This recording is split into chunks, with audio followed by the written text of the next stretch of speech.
அனைவருக்கும் வணக்கம். அகத்தவம் ஆண்டின் ஒவ்வொரு நாளும் டிசம்பர் 8ஆம் தேதி பதிவினை பதிய உள்ளோம். டிசம்பர் 8ஆம் தேதி ஒரு சொல்லில் கூற வேண்டும் என்றால் நலமாக என்று கூறலாம். நம் லட்சியம் மாட்சிமையுடன் கடக்கட்டும் என்று கூறலாம். அவர் பதித்த அந்த டிசம்பர் 8ஆம் தேதி உண்டான அந்த புக் ஆஃப் மெடிடேஷன் என்ற அந்த நூலில் பதிந்தவற்றை நலமாக என்று சொல்லி நம் லட்சியம் மாட்சிமையுடன் கடக்கட்டும் என கூறலாம். தன் அறங்கடை நிலை நினைத்து கலங்கி இடர்பாட்டுடன் இருப்பவன் தலைமையின் வாயிலுக்கு மிக அருகில் இருக்கிறான் என பொருள். தலைமையின் வாயிலுக்கு மிக இருக்கிறான். தன் அறங்கடை நிலை நினைத்து கலங்கி இடர்பாட்டுடன் இருப்பவன் முகரிமை என்று பொருள். தலைமையின் வாயிலுக்கு மிக அருகில் இருக்கிறான். தூய மனிதன் தனக்கு தீங்கு விளைவிக்கலாம் என்று அறியாமையால் கற்பனை செய்வதுடன் தன் மென்மையை கடைபிடிக்கிறான். மற்றவர்களின் தவறான அணுகுமுறை அவரை தொந்தரவு செய்யாது. அவரது மையப்பகுதி கண்ணோட்டம் நலமாகவும் அமைதியாகவும் இருக்கிறது.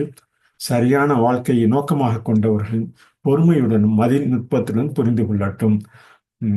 நலமாக என்று அந்த டிசம்பர் 8ஆம் தேதி பதிவினை கூறலாம்.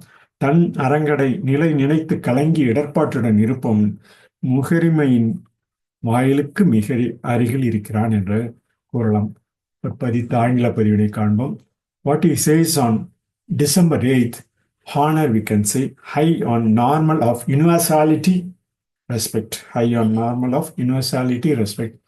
He who is troubled and disturbed about his own sin is very near to the gate of wisdom. The pure man maintains his tenderness of heart towards those who ignorantly imagine that they can do harm, they can do him harm.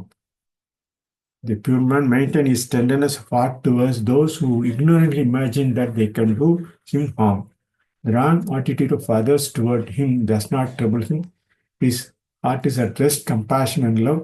Lord, those who aim at the right life calmly and wisely understand என கூறி December 8ஆம் தேதி பதிவினை நிறைவு செய்கிறோம். நன்றி, வணக்கம்.